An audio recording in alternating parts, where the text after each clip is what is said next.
박원순 서울시장이 실종 수색 7시간여 만인 오늘 0시쯤 서울 북악산 숙정문 인근에서 숨진 채 발견됐습니다. 빈소는 서울대병원 장례식장에 마련되고 있습니다. 오전 10시부터 조문객들을 맞이할 예정입니다. 최영일 시사평론가 자리에 함께했습니다.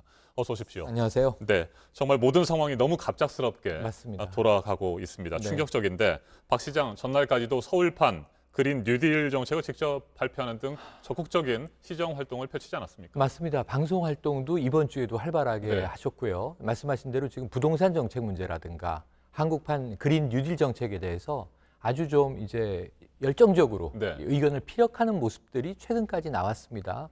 그런데 이제 어제 저녁에 갑작스러운 속보가 들어오죠. 박원순 서울시장이 실종됐다.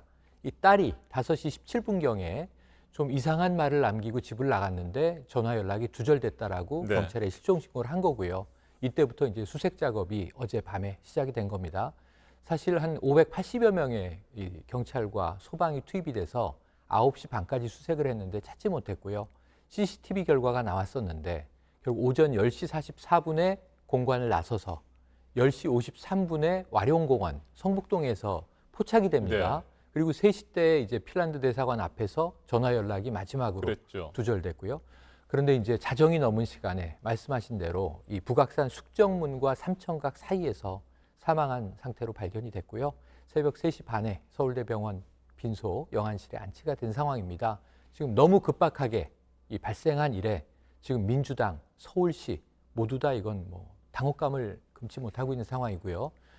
서울시 행정부터 지금 이제 또 수습해야 될 다양한 문제들 때문에 오늘도 여러 가지 발표들이 나오게 될 것 같습니다. 네, 외부에 비춰지는 모습은 여전히 적극적이었고 맞습니다. 활발하게 활동을 하는 모습이었는데 네. 개인적으로 최근에 박원순 시장을 만난 적이 있다고 들었습니다. 저는 바로 어땠습니까? 월요일에 뵀습니다. 네. 월요일에 뵀는데 이 의견 피력 때문에 네. 저도 한번 시청시장실을 방문드리겠습니다 얘기했고요. 최근에 이제 서울시도 펼쳐나가야 할 사업들이 많이 이제 올해도 쌓여 있기 때문에 지금 무엇보다도 걱정하시던 것은 코로나19 방역이었거든요. 네. 그래서 방역을 철저하게 하면서 이 서울 시민들의 안전과 더불어서 이제 부동산 대책을 어떻게 낼 것인가 굉장히 여러 가지 이슈들에 대해서 아이디어가 많으셨는데 예상도 못한 일입니다. 네. 가깝게 지내던 분들 사실은 서울 시내의 측근조차도 상상할 수 없다. 지금 그래서 이 사망의 이유가 무엇인가에 또 초점이 모여지고 있기도 한데 그 전날 있었던 피소 소식이 네. 이제 어젯밤에 보도가 되지 않았습니까? 그러니까 이건 상상하지 못했던 일인데 그 내용인 즉슨 2017년에 재직을 했던 전직 비서가 여러 차례 성추행이 있었다. 그리고 이제 뿐만 아니라 텔레그램으로 네. 개인적으로 좀 성적 수치심을 느끼게 될 사적인 사진도 보내온 바가 있다. 이런 것들을 이제 증거로 경찰에 제출하면서 변호인과 함께, 그러니까 이제 어제 바로 전날, 네. 엊그제 이제 그렇죠. 고소를 했다는 거죠. 그래서 여기에 대해서 서울시는 피소 사실을 몰랐다고 해요. 네. 그래서 지금 현재까지도 이 고소와 그리고 또 이 사망, 실종에 관계가 있는 것인지 관계가 없는 것인지 이 부분도 밝혀져야 하는데 문제는 이제 어젯밤에 이러한 그 성추행 고소 의혹입니다. 고소의 내용이 지금 네. 나왔습니다만 문제는 이제 검찰 사무규칙에 따르면 결국은 이게 피의자가 사망하게 되면 그렇죠. 공소권이 없어지지 않습니까? 네. 그래서 이제 법적인 부분에서의 수사는 어려울 것 같고 이 문제는 앞으로 또 논란이 될 것 같습니다. 네. 박원순 시장 서울시 직원들 사이에서도 일벌레 맞습니다. 굉장히 일을 많이 하는 또 많이 지시도 내리고요. 네. 그런 시장으로 유명하지 않았습니까? 맞습니다. 2011년으로 돌아가 보면 그전에는 인권 변호사이자 대표적인 시민운동가였어요. 근데 2011년 당시 오세훈 시장이 무상급식 문제를 투표에 붙였다가 사퇴하게 되지 않습니까? 재보선에서 안철수 후보가 상당한 이제 지지를 받고 있었는데 정말 멋진 장면이 연출됐습니다. 50%의 지지를 받던 안철수 당시 교수가 이 박원순 이 시장에게 당시는 후보였죠. 5%였습니다. 지지율이. 쾌히 이 시장 후보를 양보하면서 굉장히 멋있는 이제 결합이 이루어졌고요. 이 박원순 서울시장이 2011년 재보선으로 등장하게 된 이후에 네. 지금까지 3선입니다. 10년째 서울시장을 유지하고 있는 상황이었고 굉장히 적극적인 정책을 많이 폈습니다. 친환경 정책도 네. 등장했고요. 친여성 정책, 친인권 정책, 그리고 이제 다양한 아이디어로 무엇보다 또 사회적 경제를 협동조합 형태로 풀어나가는 스타트업 벤처들을 지원하기도 했고요.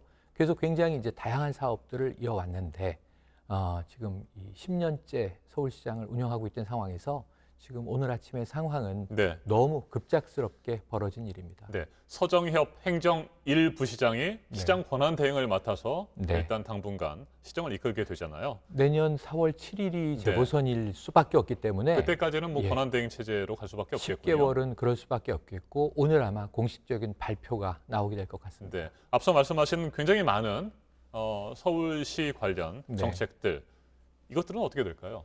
지금 일단은 이제 추진되고 있던 것들은 네. 제1부시장이 권한 대행으로 추진할 사항도 있고요.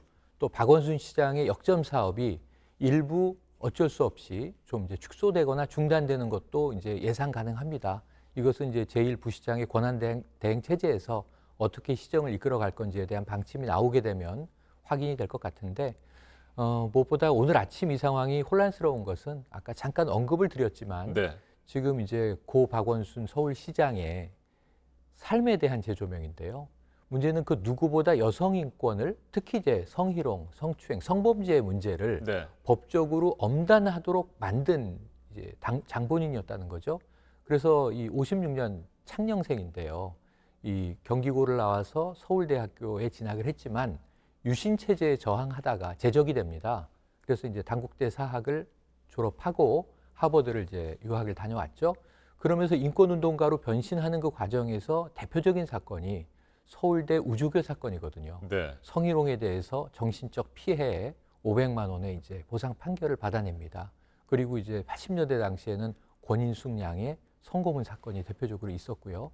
그 이후에도 최근에도 계속 여성 인권에 대한 문제를 세계 여성의 날이라든가 기회 될 때마다 이제 피력해 왔던 인물이에요.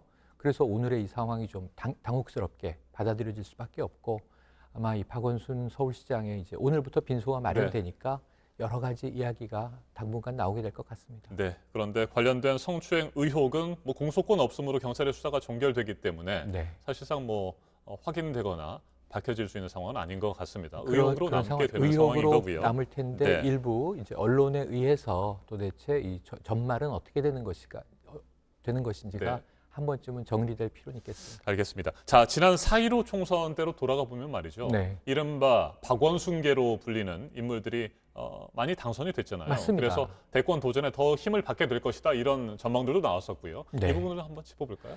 대권에 대한 의혹도 그 의혹도 최근까지도 저도 직접 확인을 했습니다. 이 박원순 서울시장이 내가 이렇게 열심히 서울시정을 펴고 있고 정말 아이디어가 많고 정말 국가에 봉사하고자 하는 마음이 큰데 이 인지도가 높지 않아서 걱정이다. 그러면서 너토로숨을 웃으시면서 네. 뭔가 좀 이 박원순이라는 브랜드를 국민들에게 잘 알릴 좋은 방안이 있으면 알려달라. 주변 지인들에게 그런 이야기를 늘 하셨고 지난 11월 말에도 이야기를 제가 직접 들었고 모든 국민들이 다 알고 있었을 텐데 네. 인지도가 낮다라고 본인은 생각을 했습니까? 이 대권 지지율의 여론조사는요. 네. 이 지지율이 높지가 않아서 고민은 있으셨어요. 네. 예를 들면 지금 우리가 이제 매주 발표가 되면 1위를 이낙연 의원이 달리고 있지 않습니까? 2위를 뭐 같은 민주당의 이재명 경기지사, 최근에 뭐 3위를 야권 지지를 받아서 윤석열 검찰총장이 등장해서 네. 화제가 되기도 했는데요.